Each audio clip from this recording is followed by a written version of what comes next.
Hello, and here we are with Mr. John Newey, a local celebrity here in Birmingham, I believe. Thank you. I'm not sure about the celebrity bit, but we'll go with that. I'll take it. Yeah. So John has Summit Garage over in Dudley. We've known you a few years, haven't we now, John? Oh, yes. I don't know how many, actually, about 12, 15 years, something like that. Yeah, it's probably. I think I first probably met you at, we did a car show over in Cheshire, do you remember? Wow, that's a long time ago. Like 2015 or something like that. Yeah. Okay, so and then we've known you ever since. Yeah. Been a few years anyway. Yeah. So have you had a good weekend? Yeah, really good weekend. It's quite tiring. I don't think people realise that when you come to one of these events and you're standing up all day and you're talking to people and you're answering questions, and after a while you go, oh, be glad when it gets to 5 o'clock and it's time to go home. But yeah, we've had a really good weekend. Yeah, good. So you're here this weekend as the MG SV club? Yeah. Yes, we are. We've got 3 of our MG SVs. Look there, look on the sleeve. There, yeah. Yes, so 3 of us, 3 cars here. Several other people helping, including some of the young MG members as well. We try our best. Yeah. Your car, do you want to talk about that? Yeah, okay. So my car, I've owned since 2008, so 16 years now. And my car was the car that was given to Rowan Atkinson, Mr. Bean.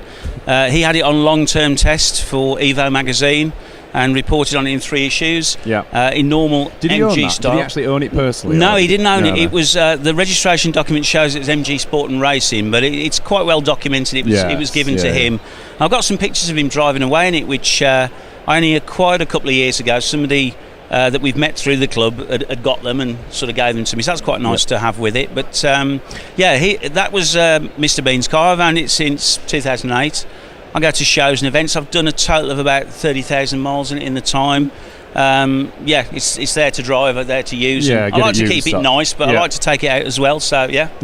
Now I had this conversation with someone about the SV because technically they called it a supercar, didn't they, when it came out? It was Now, to be fair, on the video, they actually called it an ultra car. Oh, right, okay, that's something new to me. But nobody knows what that means, but it sounds really good. Yeah, it sounded good for marketing anyway. Yeah. Because the thing with the SV is, with having the Ford powertrain, it's kind of easy to look after. Now, I remember watching an old Top Gear, and Clarkson said it'd be more unreliable than a TVR.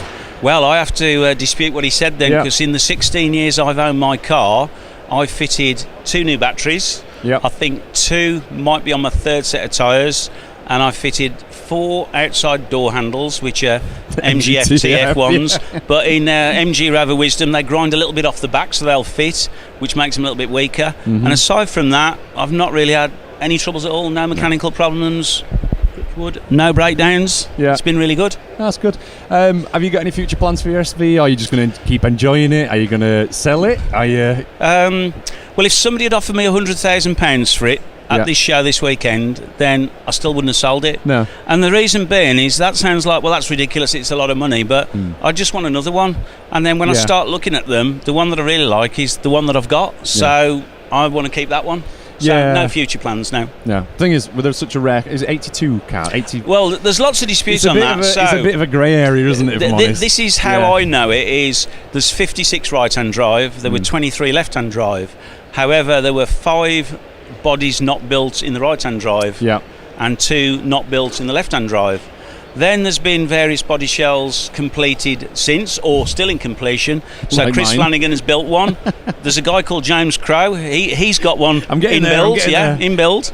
And there's 1 or 2 others out there that may or may not get built. So I think the best way you can guesstimate it is that if everything that was there got built, and I don't think it ever would do, there would be still less than 100 cars. Yeah, so it's a rare car. The thing is, if you sell it, I said this when... this is a bit of a spoiler for my YouTube channel, so something might come in the future. When we were saying about painting it, that it'll be the one in that colour, and there's not many of yours, is it? Yeah, so first of all, there are only 14 right-hand drive manual SVRs. Right. And if you want a right-hand drive SVR in racing green, then mine is the only one.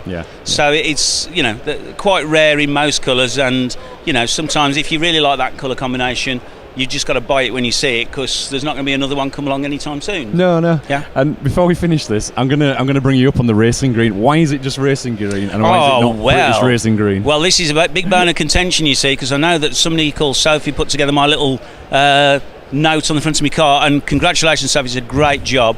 But unfortunately, taking the information from the MG SV Club's data, it's incorrect. But there you go. That's how it goes. in their wisdom, MG decided to use some colours that they didn't use anywhere else, and so even though they got British Racing Green stock on the shelf, no, we'll paint it a different colour called Racing Green, and it's a different paint code, and the two together don't look anything like, but separately, yes, it just looks like British Racing Green, doesn't it? Yeah, so, It's funny because any car that's in that kind of shade of green, even some of the lighter ones I've seen, everyone goes, oh, that's British Racing Green. Exactly, British Racing Green. Over the years, we've had Japanese Racing Green and various other different types of things on Mazda MX-5s, but, you know, so I'm happy with it as it is. Yeah. Great. So, just last one we'll touch on, any events for the SV Club for 2025? Well, interestingly, in the last 12 months or so, we've officially formed the proper MG SV Club. Yeah. So, having gone from just a Facebook group and online forums, we're now actually officially club with chairman, treasurer, and a committee. Nice. And the idea is to put together a plan of events out there so that at least at the start of the year you can maybe see what it is that we can go to and be at. So there's stuff that we've done over the last few years, like Concours of Elegance at Hampton Court Palace. That's a good one that we did. That was a really good show. It's expensive, but it's a good show. And then of course there's Salon Privé at Blenheim Palace. Is that the day before? That's now sometimes. Apparently this week it's going to be the week before, so that should be possible to do both. We always seem to have a permanent fixture now at the Classic Car Show, as we are here this weekend, 3 years running now, and we're getting a little bit better each time. We've actually even got carpet and lights. I heard where you got that carpet from. No, we can't reveal that, not on camera. I've just noticed you've been holding that the whole interview. Yeah, this is my can. Apparently Chris said Chris Flanagan, he said I got to carry the can for him. I don't know quite what that means and what he wants me to do with it, but you know, there you go. It's my prop. It's made an appearance. It makes me feel calmer on camera, that's all it is. Well, thank you, John, that's been really good actually. Thank you, and I hope you enjoy the rest of the show. Yeah, cheers, you too, mate. Thank you. Right, so day 3 of the NEC. I'm here with Chris, who's the chairman of the MG Car Club Young Members. His feet are killing because it's nearly the end of it. And we're going to talk about rusty cars and some other bits. So, right, Chris, what are you currently driving? Oh, that's a long question. I currently drive 6 cars because I am an addict to rust, unfortunately. Obviously, shall I start with where it kicks off? Start from where you like, mate. Let's start How did you get into MGs at first? So, starting with my first MG. So, I got my first MG at the start of lockdown. After the first lockdown, but well into the start of COVID, as a COVID project with my father, which was an MGB GT LE. Nice. That was pulled out of a barn by my workplace. And it was put up on Facebook, on eBay, a very low £3,000, but no one was buying it. Was it the moustache bumpers? It was the moustache bumpers. It must have been the moustache bumpers. Right. It is a rubber bumper, which is not to everyone's taste. So it's a case of my dad at the time was sort of in negotiations to go back to work after the first lockdown, and it was a case of he spotted it as he went back into work and said, "Oh, that MGB's still there." Right. And my boss went, "Yeah, it's going to go to scrap because no one wants to buy it." Really? So it's a case of my dad went, "Oh, that'll be a shame." And boss went, "Why? Do you want to buy it?" Yeah. And he said, "Well, let's have a chat with my son and see where we go with it." So it's a case of he came back to me and said, "Do you want to do this? I know we've been talking about doing a kit car, but this might be something that's along the same lines." And I said, "Okay, let's have a look." Yeah. So we went and had a look at it, and we sort of totted up how much we want to spend and how much it's going to cost us to actually put it together. And we came up with a figure, and we very, possibly a bit too cheekily, sort of went back with a price of £1,000. Really? And said, did they take that in the end? Or? Well, my boss went back to the owner and said, "Look, someone's offered £1,000. Is that going to be enough?" Yeah. The lady came back and said, "Well, it's had 4 new tyres. Can I have an extra £200?" Bargain. Sold. So it was sold, and then Yeah. it's a case of we had a look at it and had a look for it, and then we realised quite quickly that the mileage only read 11,500 miles. Wow, right, okay. So, yeah, it's a bit... So I think we got ourselves a very big bargain. Yeah. We did have to take apart the engine and put it back together again because it had 2 stuck valves and wasn't turning over. That's something I've heard of before with MGBs, to be honest, when they sit. Yeah. And it had been sat since 1985 and was pulled out in the barn in late 2019. Yeah, okay. So it had been sat for a considerable portion of time. Yeah. I'll let other people do the math. Because I can't do it in my head. But yeah, that was my first foray into projects. Yeah. And I decided that project wasn't big enough or frustrating or struggling enough. So Okay. And then that's when it started and went uphill, downhill? I think it was a landslide of interesting taste. The next car I bought was a MG TF that I bought sight unseen on eBay. Is this the red one? I remember. Yeah, that. I think I saw it once, maybe. It was a solar red TF. I bought it on eBay for 400 quid. Yeah. 450 quid, I think. Bargain. Sold. I said to my dad, "Should I buy this?" And he said no. I said, "If I got it for 500 quid, would you say it's worthwhile?" He said, "Yeah, but nothing more than 500 quid."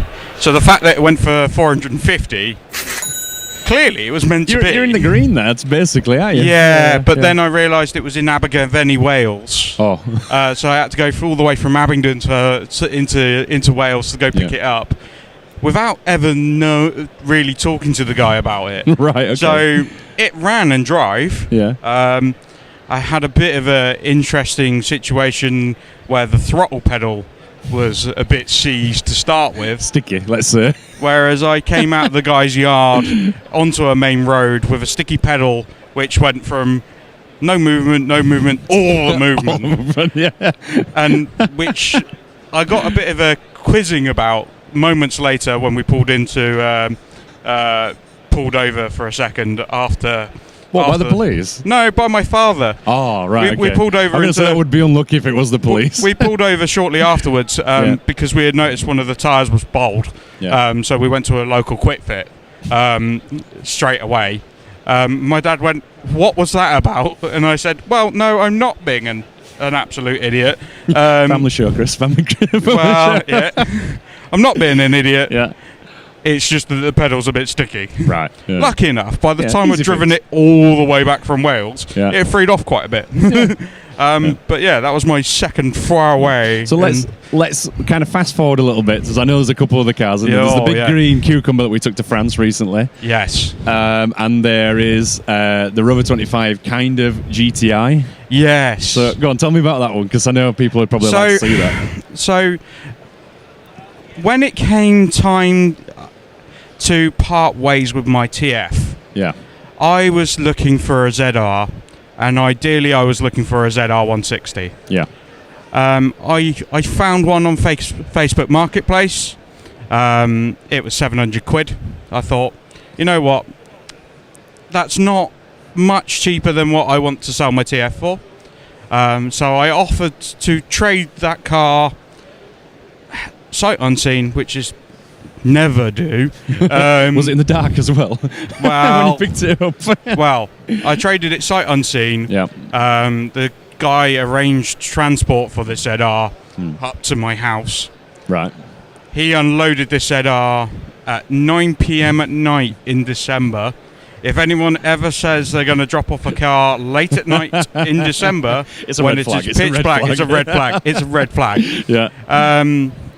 I loaded up my car. The guy went away with my car. I ended up with this ZR on my driveway. Yeah.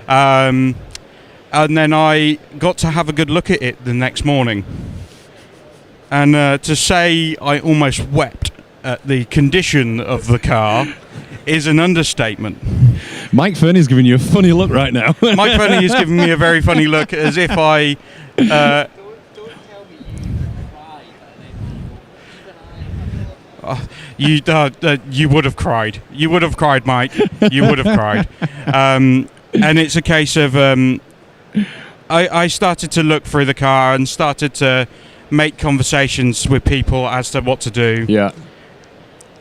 Unfortunately, I ended up spending too much money on that car, and spending more money on it than I probably should have. Yeah, we've all done that though, haven't we? We've all. Let's be there honest, was underlying issues with the car, rust primarily, and an engine that was not healthy.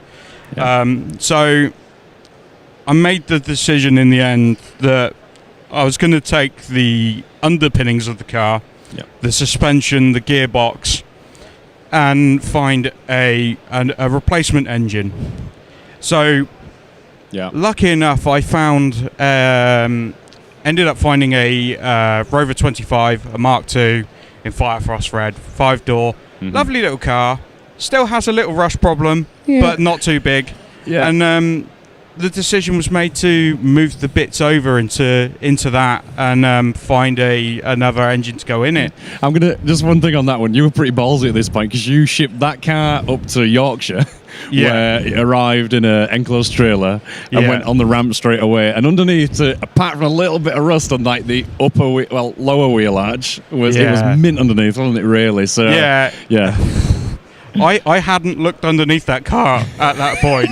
That was a pretty ballsy decision. So, I'm not gonna lie. Well, fortune favours the bold, I believe is what they say. Bold, brave. It hadn't favoured me yet, so it had to happen at some point.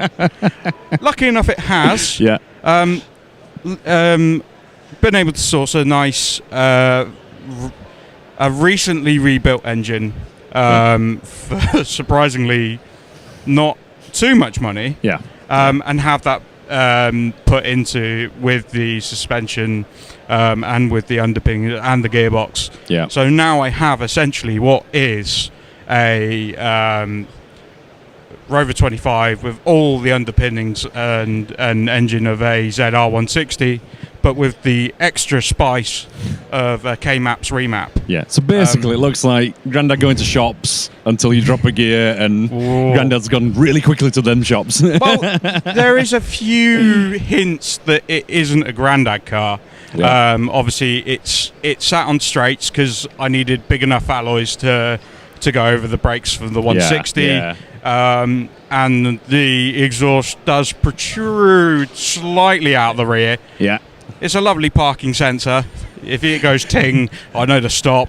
It's not a bad thing. No. It needs some fettling. But what MG Rover car doesn't need a bit of attention. Yeah. But I've got a pretty decent car out of that. Yeah. And I think that's the thing. I think, like, sadly, like you were saying with that ZR, there is a point where you get to with cars and you just kind of think, the thing is, like we said, sometimes, rust gets them. It's the worst thing in it for a car, I think. Personally, I hate rust. And my MGF has a little bit of rust and it's just frustrating. Yeah. But, yeah, I think you've got a nice car there, mate. And I think that's something that we'll probably show on our channel at some point at car shows coming up. Yeah. For sure. Yeah, might do maybe some videos on it as well, which would be kind of cool. Which it should be nice. Quite fun. Yeah. Yeah. But yeah. Pensioner Supreme. Yeah. I think we should get that across the windscreen. But yeah. So that was a bit of a brief chat with you, wasn't it, Chris? Yeah. I think we could probably go on till this show ends in about 2 hours. Quite probably. Yeah. And I think people would start to get bored. Yeah. But maybe another time for another car. Yeah, definitely, yeah. So we'll end that one there, Chris. And I'm thinking we're going to pass over to Sam at some point with see who he can interview next. So, perfect. Cheers for your time, mate. Hello, and welcome back to another interview at the NEC Classic Car Show for the Mechanical Rookies. Here we have Dr. Sean Nelson. You don't have to use my title. Yeah. How did you get into the young members? I turned up one day in this car we were here, and it was quite nice, so I stuck around. No, I saw it on Facebook that the MG Car Club had a young members branch. It was having like a little meet-up near where I was, and I had a slightly ropey old MG VGT that my uncle had left me, and it was roadworthy. I could just jump in it and drive. So I thought, I'll just go see what these folk are about, and I've never quite managed to shake them off after that. So here I am 5 years later. Right, now we're on the United Kingdom and Friends board. We certainly and are. we see you're from Cumbria. I am. Well, I'm not from. I live there now. Oh, well, I deal with the lives in nuclears. Cumbria. Yeah. Oh, and you're a midget that identifies as an MGB GT. I certainly am, yeah, because we ran out of stickers in about 2020, probably. So, yeah. What's your favourite colour? What, like general or just like a car? Partial to a green. Yeah. Partial to a blue, maybe. Like a ignition blue, maybe. Yeah, like blue, a ZR, yeah. Ignition blue ZR. It's a good colour if the paint actually stays on, which it doesn't. And shiny headlights as well. And shiny headlights, yes. Thank you for that, Sam. Yeah. Would you have an SV?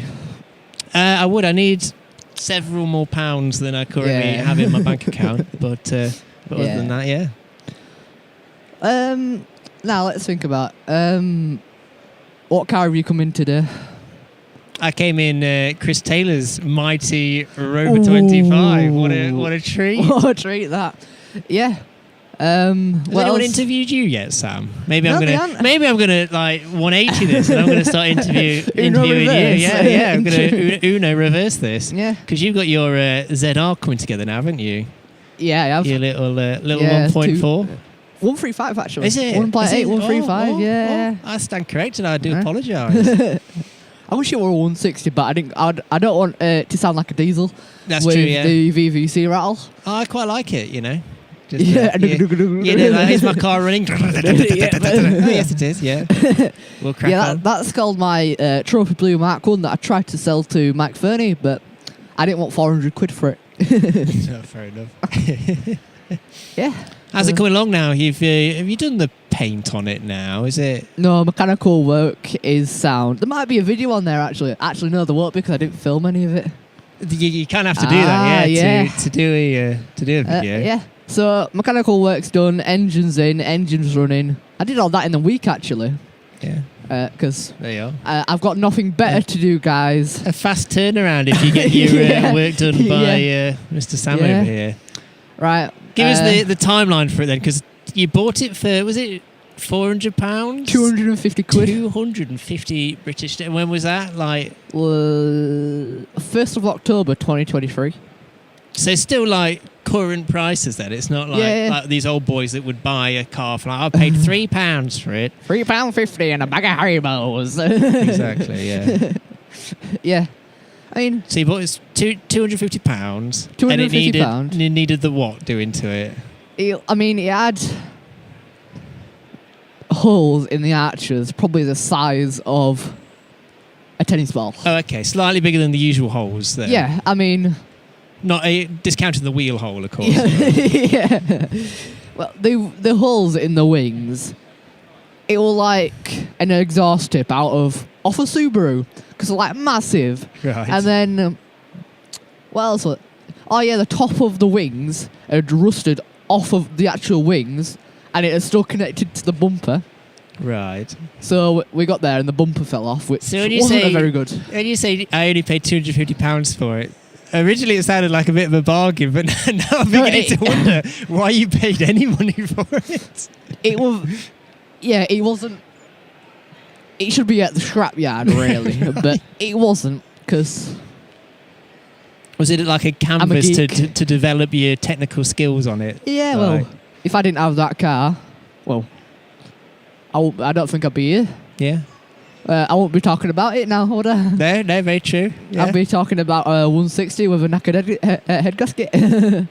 Yeah, but it should be at this NEC show in March. Oh, yeah. Hopefully on... Z register stand maybe. One of them. It'll be here. Yeah. So you've done the. Have you done the structural stuff yet? You've done the holes, the Subaru holes. You've put it all together. Put the 135 135 in it. With the K maps. There you are. Map on it, so it should be. It's not ideal for a recording. There's just some car alarms going on. They're just honking the horn while we're recording. Yeah. Oh well, it stopped. Thank you. Never mind. We'll just do your ad read now, and then we can. Put it out. So it's come a long way. All I need to do now is ABS sensors, which are a nightmare. I hate them. Do you need ABS? Some of them didn't have ABS. Do you need it? If I don't want to die, then yeah, fair enough. Yeah, so... And then what's your plan? You finish it and then just wait? Yeah, I have to wait 5 years, guys. Yeah, 5 years. Why don't you do that, what's it, Clubman track day stuff? Like put you to the little auto trial kind of... Yeah. I was going to buy a 50 quid MG 3 off a Copart, written off, and then take it for the MG hill climb sprint. Right. I only have to be 14 to do that. I'm 13 now, so... Yeah. Only a year, then I can do that. You can save up £50. Yep. For them. Yeah. Sell my ZR, yeah. No. Well, I might actually sell my ZR and get a BRM.